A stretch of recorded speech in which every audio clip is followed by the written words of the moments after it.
ஜெபிக்கிறாங்க ஆண்டவரே. தனிமையில போய் தெரியாம ஜெபிக்கிறாங்கப்பா. இந்த வேலைக்கு கூட சுமந்து செல்ல முடியாத தடைகள் வந்திருக்கிறது ஆண்டவரே. எங்களுக்கு எல்லாமே இருந்தாப்பா ஆண்டவரே. அப்பா நீங்க நாங்கள் ஜெபிக்க உதவி செய்கிறேன். நாங்கள் நன்றி செலுத்துகிறோம். வந்த ஒவ்வொரு பிள்ளைகளையும் ஜபத்தினால நிரப்புங்க, நாங்கள் வேண்டுதலினால் நிரப்புங்க ஆண்டவரே. அப்பா சொல்ற ஜப வல்லமை ஒவ்வொரு பிள்ளைகளும் மேல இறங்கட்டும்.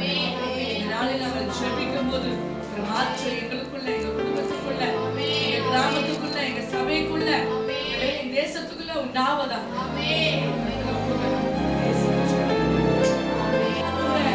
இயேசுவின் நாமத்தினால ஆண்டவரே ஒரு போராட்டத்தை தடுக்க கொள்ளாத ஆவியின் கிரியைகளை ஓராவா இஷாரா ஹalleluya ஹalleluya ஹalleluya ஹalleluya ஹalleluya சர்வாயுத வருகம் சர்வாயுத வருகம் ஆண்டவரே எங்களுக்குள்ள இறங்குவதாக. ஆண்டவரே சர்வாயுத வருகத்தை தரித்துக் கொள்ளுங்கள். சர்வாயுத வருகத்தை தரித்துக் கொள்ளுங்கள். ஆண்டவரே பிசாசை எதிர்த்து நிற்க ஆண்டவரே தாடி உள்ளவர்கள் ஆகும்படி ஆண்டவரே சர்வாயுத வருகத்தை ஆண்டவரே நாங்கள் தரித்துக் கொள்ளும்படியாக இந்த நாளில் உடைய வருகத்தை எங்கள் மேல ஊற்றுவீராக. ஓ ஹalleluya ஹalleluya ஹalleluya ஹalleluya. தேவ பிரசன்னம் இறங்கட்டும், தேவ பிரசன்னம் இறங்கட்டும், தேவ பிரசன்னம் இறங்கட்டும். போராட்டங்கள் முடியட்டும், பிரச்சனைகள் மாறட்டும். ஓ ஹalleluya ஹalleluya ஹalleluya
எதிர்பார்க்காம நடக்கிற பிரச்சனைகள் இதெல்லாம் இவங்க மூலியமா நமக்கு நடக்குமா அப்படின்னு நினைச்சிருக்கோம். அவங்களோடும் பிரபஞ்சத்தின் அந்தகார லோகாதிபதிகளோடும் வானமண்டலில் உள்ள பொல்லாத ஆவிகளின் சேனைகளோடும் நமக்கு போராட்டம் உண்டு.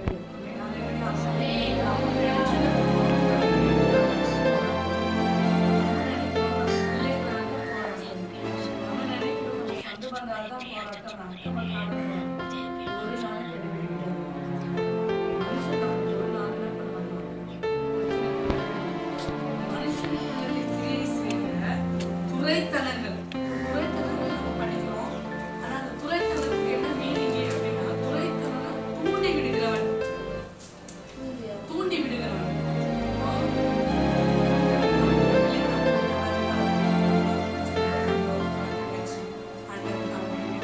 நல்லாவேதான் இருப்பாங்க.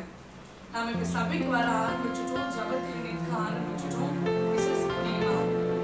ஒரு நாள் என்ன பண்ணலாம், நிக்கிறதுக்கு உட்கார்ந்து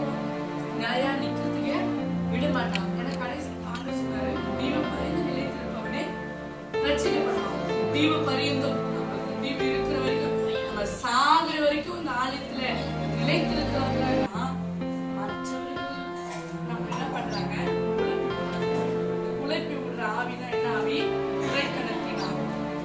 நம்ம துரைத்தனம் என்னது? தூண்டி விடுகிறார். முன்னதாக வீட்டுக்காரங்க சில பிள்ளைங்க யார் வந்தாலும் என்ன பண்ணினாலும் நீ எடுக்கிற முடிவு தான் சரியானது. நான் என்ன சரியா தவறா? முடிவு சரியானா அது சரியான பாதையில நடத்துங்க. தவறுனா அந்த பாதையில எனக்கு ஏதாச்சும் பண்ணுங்க, எனக்கு தடையை காட்டுங்க. தடை வருதுன்னா ஓகே, நான் புரிஞ்சுக்கிறேன். இல்ல சரியான பாதைனா எனக்கு அந்த நல்லது ஏதாச்சும் காட்டுங்க.